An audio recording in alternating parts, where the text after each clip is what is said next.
ఇక్కడ కొత్త chief secretary నిన్న కూడా రావడం జరిగింది. అందరూ ఏమనుకున్నారు, వికాస్ రాజ్ చీఫ్ సెక్రటరీ అవుతాడా లేకపోతే జయేష్ రంజన్ చీఫ్ సెక్రటరీ అవుతాడా అని ఒక బలమైనటువంటి చర్చ జరుగుతున్న సమయంలో సంజయ్ జాజు అనేటువంటి ఒక వ్యక్తి పేరు కూడా అక్కడక్కడ వినబడుతుంది. సో ఇప్పుడు ఆయన ఎక్కడున్నాడు, మన తెలంగాణ రాష్ట్రంలో సర్వీసులో లేడు, ఆయన కేంద్ర సర్వీసులో ఉన్నాడు. సో ఇప్పుడు ఏమైంది, కేంద్రం ఆయనను కేంద్ర సర్వీస్ రిలీవ్ చేయగానే ఇప్పుడు రాష్ట్రానికి కొత్త సిఎస్గా సంజయ్ జాజు నియమించేటువంటి అవకాశం ఉన్నట్టుగా తెలుస్తూ ఉంది.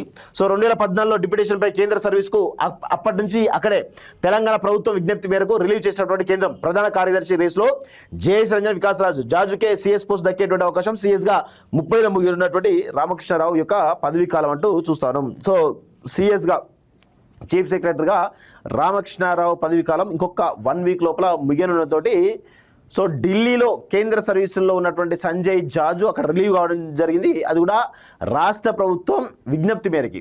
సో ఆయనకే ఎక్కువ అవకాశాలను చీఫ్ సెక్రటరీ కావడానికి అనేది తెలుస్తూ ఉంది. మరి ఆయన ఏ విధంగా మరి రేవంత్ రెడ్డితో ఏమైనా ప్లాన్ చేసిండా లేకపోతే ఇంకేదన్నా తెలియదు, కానీ మొత్తానికి అయితే రావడం జరిగింది. సో ఆయన గురించి కొంత రీసెర్చ్ చేస్తే తెలుస్తుంది ఎంత ఎఫెక్టివ్గా పనిచేసింది అనేది. కానీ ఇప్పుడు ముగ్గురు అయినారు, సంజయ్ జాజు, వికాస్ రాజ్, జయేష్ రంజన్, ముగ్గురు మధ్య కూడా తీవ్రమైనటువంటి కాంపిటీషన్ ఉండేటువంటి అవకాశం అయితే కనబడతా ఉంది. చూద్దాం కొన్ని రోజులు అయితే రేవంత్ రెడ్డి యొక్క డెసిషన్ ఏందని తెలుస్తుంది.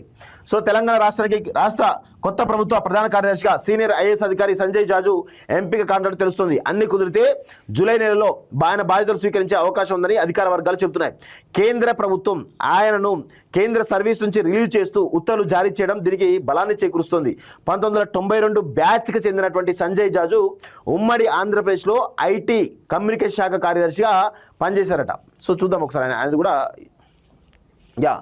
తర్వాత రాష్ట్ర విభజన తర్వాత ఆయన్ను తెలంగాణ క్యాడర్కు కేటాయించారు. అయితే 2014 అక్టోబర్ నెలలో డిప్యూటేషన్ పైన కేంద్ర సర్వీస్కు వెళ్ళినటువంటి సంజయ్ జాజు 2018 మార్చి వరకు NHIDCL డైరెక్టర్గా, ఆ తర్వాత కేంద్ర ప్రభుత్వ అదనపు కార్యదర్శిగా పనిచేశారు.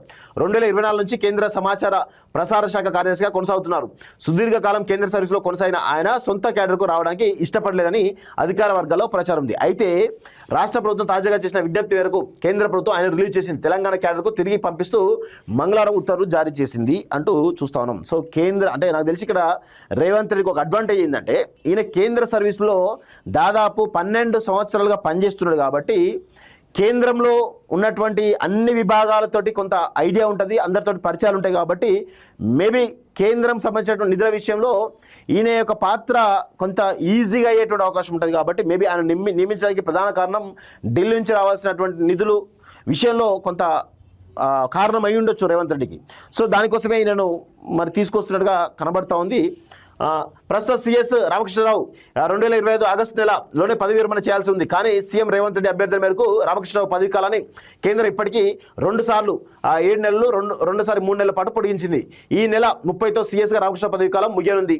సరిగ్గా కొత్త సిఎస్ నియమించే సమయానికి సంజయ్ జాజు కేంద్ర సర్వీస్ నుంచి రిలీవ్ కావడం ఆయన కొత్త సిఎస్ కానున్న సంకేతాన్ని ఇస్తోందని అధికార వర్గాలు పేర్కొన్నాయి. గత ప్రభుత్వ హయాంలో సంజయ్ జాజు పూర్తిగా కేంద్ర సర్వీసులోనే ఉండటము ఆయన కలిసి వస్తుందన్న ప్రచారం ఉంది. రానున్న 2.5 ఏళ్లు కేంద్ర ప్రభుత్వానికి కీలకం కావడంతో గత ప్రభుత్వం కింద పనిచేయని సీనియర్ అధికారిని సీఎస్గా తీసుకోవడానికి రేవంత్ రెడ్డి మొగ్గు చూపేటువంటి అవకాశం ఉంది. అంటే 2 రకాల అడ్వాంటేజ్లు. ఇప్పుడు జయేష్ రంజన్ గత ప్రభుత్వంలో పనిచేసిండు. సో జయేష్ రంజన్ అమ్మే పరిస్థితి, ఎందుకంటే ఆయన కేటీఆర్కి దగ్గర కదా. సో మేబీ ఇంకేదన్నా ఇబ్బంది ఉండేటువంటి అవకాశం ఉందనేది అనుకున్నాడేమో మరి. అందుకే అసలు ఎవరికి సంబంధం లేని వ్యక్తిని తీసుకొచ్చి పెట్టినట్టుగా తెలుస్తూ ఉంది. కేంద్ర సర్వీస్లో పనిచేసిన అనుభవంతో వివిధ ప్రాజెక్టులకు సంబంధించి కేంద్ర ప్రభుత్వంతో సంజయ్ జాజు సరిగా నెగోషియేట్ చేయగలరని అభిప్రాయపడుతున్నారు. అయితే ప్రస్తుతం ప్రభుత్వంలో కీలకంగా పనిచేస్తున్నటువంటి సీనియర్ ఐఏఎస్లు జయేష్ రంజన్, వికాస్ రాజ్లు సిఎస్ పోస్టుపై ఇప్పటికే ఆశలు పెట్టుకునే ఉన్నారు. వారిద్దరూ 92 బ్యాచ్కి చెందిన వారే కావడం గమనార్హం. రాష్ట్ర పాలనలో వీరికి సీనియారిటీ ఉంటే కేంద్ర ప్రభుత్వంలో సంజయ్ జాజుకు ఎక్కువ సంబంధాలు ఉన్నాయి. వచ్చే 2-3 రోజుల్లోనే కొత్త సిఎస్ ఎవరన్నా దానిపై రాష్ట్ర ప్రభుత్వం స్పష్టత ఇస్తుంది అనేది తెలుస్తోంది. ఇక్కడ 2 రకాల అడ్వాంటేజ్లు ఉన్నాయి. కేంద్ర సర్వీసుల్లో చాలా 10-12 సంవత్సరాలుగా కీలకంగా ఉన్నాడు. సో కేంద్రంలో ఉండేటువంటి అన్ని డిపార్ట్మెంట్తో సత్సంబంధాలు ఉండేటువంటి అవకాశాలు సంజయ్ జాజుకి. సో అదేవిధంగా తెలంగాణకు రావాల్సిన నిధులు కావచ్చు, లేకపోతే రకరకాల ప్రాజెక్టులో నెగోషియేట్ చేయడంలో కూడా సంజయ్ జాజుకు అనుభవం ఉంటుంది. ఎందుకంటే అక్కడ ఢిల్లీలో అనేక రకాల పరిచయాలు ఉంటాయి కాబట్టి ఇదొక అడ్వాంటేజ్ రేవంత్ రెడ్డికి. 2వ అడ్వాంటేజ్ ఏంది, ఇప్పుడు గత 10 సంవత్సరాలు అసలు జయేష్ రంజన్ కేటీఆర్ మనిషా రేవంత్ రెడ్డి మనిషా అనేది కన్ఫ్యూజన్ ఇప్పటికి కూడా చాలా మందికి ఉన్నది. సో సునీల్ మిట్టల్ ఎవరి మనిషి అనేది కన్ఫ్యూజన్ ఉంది. ఇట్లా రకరకాల ఏదైతే ఐఏఎస్ల మీద రకరకాల ఒపీనియన్స్ ఉన్నాయి. సో ఇప్పుడు ఈ క్రమంలో 2014 ఎప్పుడైతే కేసీఆర్ ప్రభుత్వం వచ్చిందో అప్పటి నుంచి కూడా ఆయన కేంద్ర సర్వీసులకు వెళ్ళిండు సంజయ్ జాదవ్.